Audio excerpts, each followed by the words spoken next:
All right, joining us, a man who's been part of our television and movie lives for a while, CSI Miami, Criminal Minds, Jane the Virgin, 6 Feet Under. Most recently, you might have seen him on the big screen in Magic Mike XXL. Mm-hmm. That's right, Channing Tatum, and now he's part of Showtime's Penny Dreadful. Please welcome Adam Rodriguez. Adam, good morning. Good morning, Mike. Hey. Or are you Stephanie? Yeah, that's Stephanie. I'm Mike. You know, it's funny you should start lighting me up, Rodriguez, because I got a bone to pick with you. We were just saying, Magic Mike XXL. Early in the morning? Yeah. Yeah. You know what? Buckle up, Rodriguez, okay? Yeah, you have no idea what you've just done. Listen, Stephanie can back me up on this. I'm looking at the press kit that they sent, and in the Magic Mike XXL area, it looks like they've superimposed your head on my body, and frankly, I'm getting sick and tired of that. You want some royalties? Oh, man. I was hoping you wouldn't notice. I was really hoping. He was dreading this interview with McKelly. Well, yeah. You have to understand that McKelly looks like a Gollum. So, yes. yeah. But I used to look like that back in the 70s. But no, he didn't. Yeah, not quite. No. Hey, thanks for doing this. We really appreciate it. It's almost like It's never too late, Mike. It's never too late, man. That's all I got to say. It's never too late. Adam, it's too late. Stephanie, is it too late? It is too late for him. Too late. It is absolutely too late for him. Just too late. But... Oh, Stephanie, come on. You got to encourage him. You can't, you got to be positive. No, I hired her to discourage me. See, like, he's my boss. I don't have to lie. I'm not in his life. That's right. So, yeah, let's talk about Penny Dreadful. Mr. Rodriguez, yes, okay, Penny Dreadful, great show. Wow.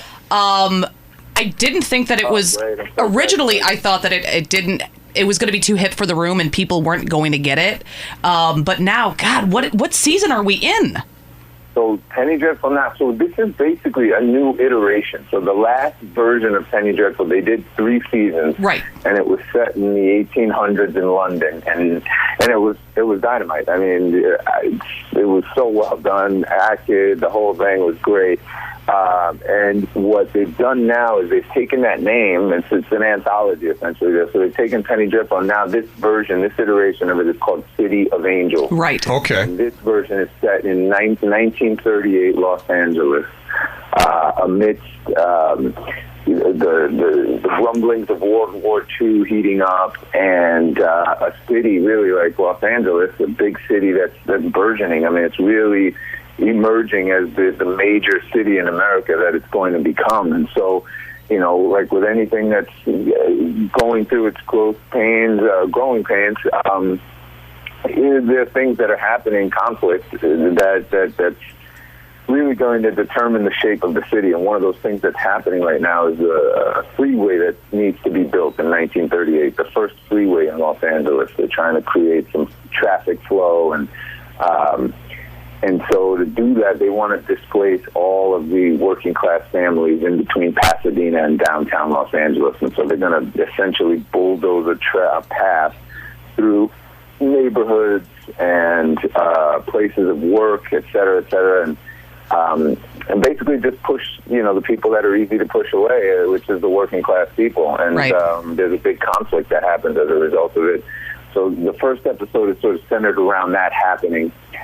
You also get a sense of what's going on a national level, which is that the Nazis are planning their takeover of the world. And so Hitler, this is all historically true, Hitler had a fascination with Los Angeles and wanted to make L.A. basically his hub in America once he achieved world domination. Mm-hmm. So he had people that were working for him coming out here to infiltrate the government and to get a foothold in the world of commerce, so that they could actually get a head start on running this town and the rest of the world as they had planned. And so you get a glimpse into some of the activity that was going on there, which is really interesting. And then the overarching thing is this battle between good and evil. These two sisters, one's evil, the other one is not necessarily good, but not evil. She's And so there's this tug of war between these two sisters to dominate the direction of humanity and really, sort of whisper in the ear of man to serve his ego rather than, do the right thing. And, there's so many levels to it. It's really such a complex story. But once you dive in, I think it's the kind of thing that you can't wait to watch the next one. And so it's a brilliant show. And John Logan, who wrote it, is just absolutely at the top of the game in the world of entertainment writing. And he's won Tonys for writing stage plays and been nominated for 3 Oscars. And so you got to know that what you're stepping into is it's done at the highest level. The writing, the production, the costumes, everything that goes into making this show. It's at the highest level that I've ever worked at in my career, and it's been an absolute thrill to be a part of it. We're here with Adam Rodriguez, a new iteration of Penny Dreadful on Showtime, and Stephanie's got our I don't know what we'd call it, our obvious question that we ask. But before that, I wanted to mention that the last time I was on Hollywood Boulevard, I saw Hitler passing out flyers. So he got his wish. Okay, all right, enough. And he was right next to Spider-Man, who was really obese. But the obese Spider-Man. Yes, I love it. Yeah. He's lampshading. All right. Okay, here's the question now. We ask everyone who comes on our show this one particular question, and it started when David Spade was on our show, and he happened to mention that just after he achieved some success and started to get recognized as being from SNL and all of that stuff, he's at this house party, he's standing in line for the bathroom, and who is in front of him but Paul McCartney? I should say Sir Paul McCartney. Yes. Okay. And he was absolutely starstruck, and he could not speak. Since you have achieved your success and people started to recognize you as like, oh, hey, that's Adam Rodriguez. Did you have a starstruck moment on set or maybe at a party?